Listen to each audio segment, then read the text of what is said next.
कामगार विरोधी 4 श्रमसंहितांच्या विरोधात आणि कामगार कर्मचारी ज्वलंत मागण्यांसाठी 9 जुलै रोजी देशव्यापी संप आंदोलन नाशिक येथे भव्य मोर्चा मागण्यांबाबत केंद्रीय कामगार संघटनांच्या संयुक्त मंचाने पुकारलेल्या संपात केंद्र सरकारने कामगार विरोधी श्रमसंहिता केलेल्या त्वरित रद्द कराव्यात, श्रमसंहितांच्या अंमलबजावणीत महाराष्ट्र शासनाने करू नये, जनसुरक्षा विधेयक आणून संघटनांचा आवाज कष्टकऱ्यांचा लढा रोखण्यासाठी होऊ शकतो, त्यामुळे ते विधेयक रद्द करावे अशा मागण्या घेऊन आंदोलन करण्यात आले।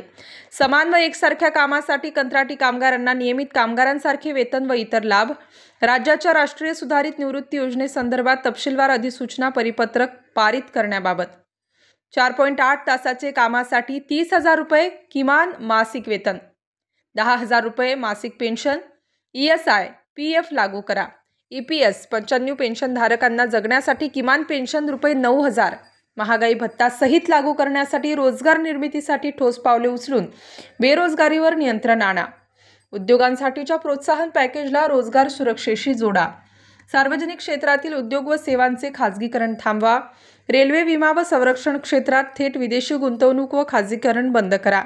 अनेक मागण्यांसोबत मोठ्या संख्येने कामगार कर्मचारी मोर्चात सहभागी झाले। तसेच केंद्र व राज्य शासनाने त्वरित दखल घेऊन कार्यवाही करण्यात यावी, अन्यथा तीव्र आंदोलनाचा इशारा कामगार कर्मचारी संयुक्त कृती समिती नाशिकच्या वतीने करण्यात आला। बोला। माझं नाव मीना डाव, कामगार संघटनेची शहराध्यक्ष आहे। आमची आयटक संस्था आहे। आमच्या मागण्या आहे, घरकाम करणाऱ्या महिलांना पेन्शन चालू करा, त्यांना मान सन्मानाची वागणूक द्या आणि त्यांच्या मुलांना स्कॉलरशिप द्या, त्यांना दारिद्र्य रेषेमध्ये सामील करून घ्या, त्यांना घरकुल योजना द्या आणि त्यांच्या हक्काची पेन्शन त्यांना द्या आणि त्यांच्या ज्या त्यांच्यासाठी जे काही योजना आहे आम्हाला प्रत्येक योजनेमध्ये सामील करून घ्या। कारण घरकाम करणारी महिला कोणी लहान लहान बाळं सोडून आलेले असते, खूप हलाखीची परिस्थिती असते, ती घरकाम करत असते एखाद्या कामगारासाठी, तिचा अधिकार द्या तिला।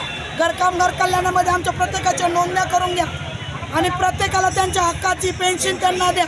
घरकाम करणाऱ्या महिला खूप वर्षापासून लढत असतात, झटत असतात, कामगारासारख्या रोज नीतिनियमाने कामाला गेलेल्या असतात, एखाद्या टायमाला एखाद्या घरात खायला सुद्धा नसतं, तर त्या प्रत्येक महिलाला तुम्ही अधिकार द्या। आमच्या घरकामगार करणाऱ्या महिलांसाठी हक्काची मान सन्मानाची वागणूक द्या आणि त्यांचे कायदे त्यांना चालू कर। प्रत्येकाला त्यांचा हक्क भेटलाच पाहिजे, त्यांना हप्त्याची एक सुट्टी भेटलीच पाहिजे, आठवड्यातली एक सुट्टी राहिली ना, सुट्टी नाही पाहिजे, आठवड्यातली एक सुट्टी भेटलीच पाहिजे, पगारी सुट्टी पाहिजे त्यांना सर्वांना। मी कांचन पवार, आशा संघटना नाशिक सिटीची अध्यक्षा। हा मोर्चा आमच्या कामगारांसाठी, आम्हाला फिक्स मानधन नाही आहे आणि सगळे म्हटलं तर सगळेच कधी खाजगीकरण झालेलं, तर खाजगीकरण नको आहे आम्हाला कंत्राटी म्हणजे आम्हाला सरकारी दर्जा मिळाला पाहिजे, आम्हाला फिक्स पेमेंट मिळालं पाहिजे, हेच आमच्या सगळ्यांना आणि सगळ्यांना सरकारी हे केलं पाहिजे, खाजगीकरण पूर्णपणे बंद झालं पाहिजे, हीच आमची मागणी। पूर्णपणे खाजगीकरण बंद झालं पाहिजे। नाव सुरेखा आधार करणार, संघटनेची अध्यक्ष आहे। मोबाईल नंबरला तुमचा।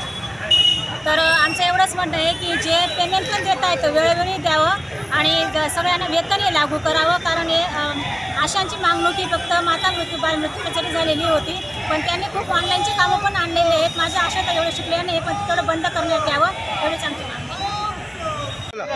सरकारने कामगारांविरोधात जे कायदे लागू केले आहेत त्या निषेध खाली मोर्चा हे सरकारचे काळे कायदे कामगारांच्या विरोधात आहे। आज संघटना मागे आहे। स्टार न्यूजसाठी मोहसिन पठाण, नाशिक।